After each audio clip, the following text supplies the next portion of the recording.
आहे ना, मी खडकीचा सरपंच या नात्याने बोलतोय। आमच्या शेतकऱ्याची 2 दिवसापासून मुसळधार पावसाला अतिवृष्टी झाली। या शेतकऱ्याचा आतोनात माझ्या खडकी मायबाप जनतेचं आतोनात नुकसान झाले साहेब।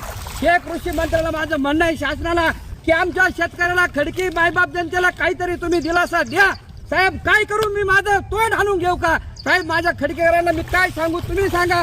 माझ्या आज 27 तारखेला 27 मेला सुद्धा असा अवकाळी पाऊस झाला साहेब, आणि त्यावेळेस सुद्धा आमच्या फुलाचे संत्रा झाडे अख्खे फुटून निघाले होते, पण त्यावेळेस सुद्धा आमच्या अवकाळी पावसामुळे सगळा बाहेर गळून गेला साहेब। आणि त्यावेळेस आमच्या शेतकऱ्याचं इतकं मोठं नुकसान झालंय, आणि ते बी कुठं शासनाने त्वरित मध्ये त्यावेळेस सुद्धा दिले नाही। आणि आता हे दुसरं आसमानी संकट आमच्या खडकीला संकटात वाढवलं गेलंय साहेब। तुम्ही सांगा मी काय करू, आज माझ्या जनतेला मी काय सांगू साहेब? हे बघा, माझं शासनाला एकच विनंती आहे, हे सगळं आज गाई गुरांना खायला सुद्धा चारा राहिला नाही साहेब।